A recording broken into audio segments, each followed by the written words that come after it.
నమస్కారం. మరి మొన్న సోమవారం రోజుకెళ్ళి నిరుద్యోగుల సమస్యలపై మోతీలాల్ నాయక్ ఉస్మానియా యూనివర్సిటీ లైబ్రరీలో మరి దీక్ష ప్రారంభించడం జరిగింది. మరి అప్పటి నుండి ఇప్పటి వరకు మొహం గడుక్కోకుండా చాలా నిష్టగా దీక్ష చేస్తూ ఉన్నాడు ఆయన. కాబట్టి ఆయనను అదే రోజు రాత్రి మేము మొదటి రోజే నన్ను ఆహ్వానించిన ఇంటికి వచ్చి నేను అదే రోజుకెళ్ళి ఆయనకు సపోర్ట్గా ఉన్నా ఈ రోజు వరకు కూడా. అయితే ఇప్పుడే గ్రూప్లో అందరు కూడా మెసేజ్ వచ్చింది అనుకుంటా. మరి రేపటికి ఏడో తారీఖు మిత్రమా, కాబట్టి నేను అనుకుంటా తెలంగాణ చరిత్రలో ఎవరు దీక్ష చేసినా 1 రోజు 2 రోజులు 3 రోజుల వరకు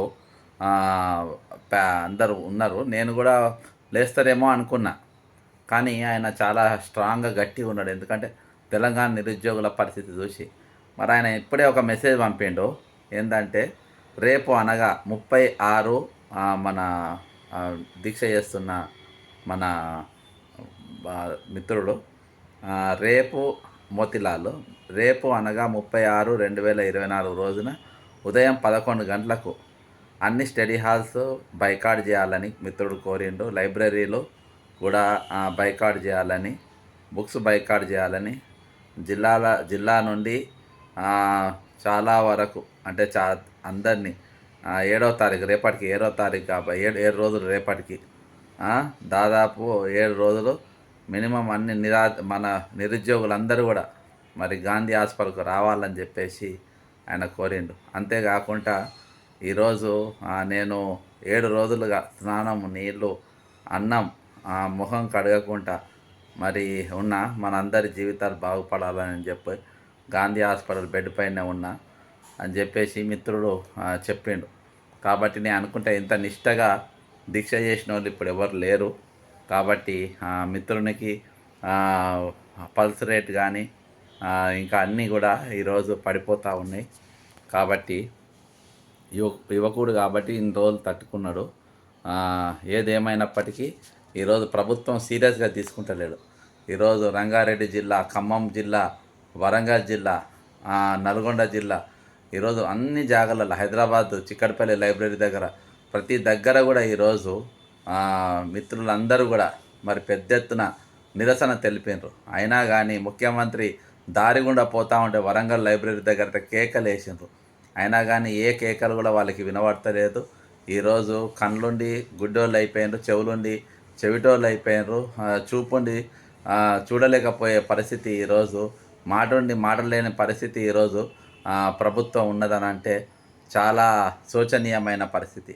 కాబట్టి నేను ఈ సందర్భంగా మిత్రులందరూ తెలియజేసుకునేది ఏంటంటే, పోరాడితే పోయేది లేదు, బానిస సంఖ్యలు తప్ప అన్న తీరుగా ఈరోజు తెలంగాణ ఏర్పడ్డ తర్వాత ఆంధ్ర పాలకులతో మనం ఏ ఉద్యమం చేసినా మరి అక్కడ నుండి స్పందన వచ్చింది. అక్కడికి వెళ్ళి స్పందన వచ్చేది, వారు వినేది, మనం చెప్పేది గ్రహించేది, మన డిమాండ్స్ ఒప్పుకునేది. పరీక్ష వాయిదా వేయాలన్నా ఏదేయాలన్నా ఈరోజు మన ఆంధ్రాలో 1:100 వేసిండ్రు, టెట్ నార్మలైజేషన్ చేసిండ్రు, డిఎస్సి మెగా డిఎస్సి వేసిండ్రు. మరి ఏం పోయే కాలం వచ్చింది ప్రభుత్వానికి, ముఖ్యమంత్రికి ఏం పోయే కాలం వచ్చిందో నాకు అర్థమే అవుతలేదు. ఇంత మొండిగా పోతే, ఇంత గర్వంగా ఎందుకు పోతా ఉండు? రేపు ఆయనకేమన్నా జరిగితే మామూలుగా ఉండదు. ఇక్కడ ఈ రాష్ట్రంలో పరిస్థితులు మామూలుగా ఉండేవి. ఈరోజు ఆయన చేస్తున్న దీక్ష పరిస్థితి చూస్తూ ఉంటే రేపు రేవంత్ రెడ్డి గారు కానీ లేకుంటే మంత్రులు కానీ రోడ్లపైన తిరిగే పరిస్థితి ఉండదు. మీరు అక్కడి దాకా తెచ్చుకోవద్దు. ఈరోజు ఏది చిలికి గాలివాన్ అయినట్టుగా కారు చిచ్చు ఈరోజు అడివంట అంటుకున్నట్టుగా ఈరోజు ఉద్యమం చిన్న మాటతోని మొట్టమొదటిసారిగా పోయేదాంతో ఈరోజు మీరు మెడల్ దాకా తెచ్చుకున్నారు. కాబట్టి ఈరోజు ఇసొంటోళ్లకు ఆ టైం వచ్చేదాకా ఏం కనబడదంట. కాబట్టి ఈరోజు ఇంత మొండిగా పోవాల్సిన అవసరం లేదు ప్రభుత్వానికి. మీరు వెంటనే ఇప్పటికైనా లేట్ ఏం లేదు, ఇప్పటికైనా మీరు ప్రభుత్వం వెంటనే స్పందించాలి. ఇవి న్యాయమైన కోరికలే, జరిగే కోరికలే, పెద్ద ఏం కాదు కోరేటి. ఈరోజు మీరు గ్రూప్ 1:100 చేసుడనంటే మీరు ఇమీడియట్గా జాబ్ ఇచ్చుడేం కాదనలా, వాళ్ళు పరీక్ష రాయడానికి ఒక అర్హత ఇచ్చుడే, మీరేం అపాయింట్మెంట్ లెటర్లు ఏమి ఇస్తలేరు ఈరోజు. కాబట్టి అది వెంటనే ఇవ్వాలి.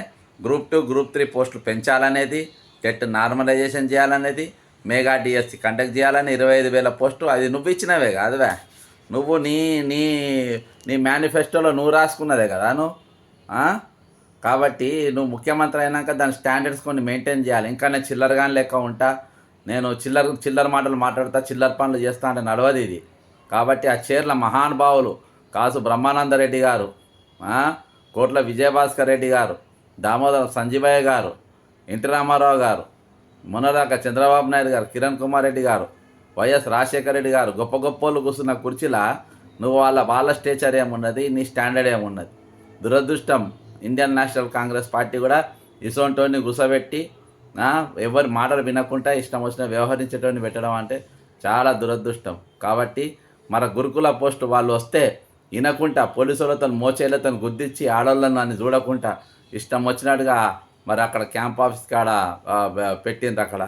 కాబట్టి ఇవన్నిటి కూడా నిరుద్యోగుల న్యాయమైన కోరికలు తీర్చాలి. అంతేకాకుండా నిరుద్యోగులు రేపు ఎంత కష్ట నష్టమైనా అందరూ కూడా వీలైనంత మట్టుకు గాంధీ హాస్పిటల్కు రావాలి, మన సంఘీభావం తెలపాలి. మరి రేపు బుక్స్ డౌన్ కార్యక్రమం కూడా మీరు చేయాలని చెప్పేసి మిత్రుడు కోరిండు. కాబట్టి నా వంతుగా నేను కూడా స్పందిస్తున్నా. ఎప్పటికప్పుడు మిత్రుని గురించి తెలుసుకుంటా ఉన్నా, అందుబాటులో ఉంటా ఉన్నా. కాబట్టి ఇప్పటిదాకా చాలా మందితో నేను ఫోన్లలో కూడా మాట్లాడడం జరిగింది. గురుకులంతో డిఎస్సి వాళ్ళతోని గ్రూప్ 1:100 2-3 పోస్టులు పెంచాలని, ఇవన్నిటి కూడా గడువు కూడా ఇవ్వాలని చెప్పి అడుగుతున్నాం. కాబట్టి మిత్రులందరూ రావాలి. ప్రభుత్వం కూడా మొండిగా పోవద్దు, పిచ్చేషాలు వేయద్దు. ఇప్పటికైనా సరైన నిర్ణయం తీసుకోవాలని కోరుకుంటూ సెలవు తీసుకుంటున్నా. జై తెలంగాణ, అమరవీరులకు జోహార్లు.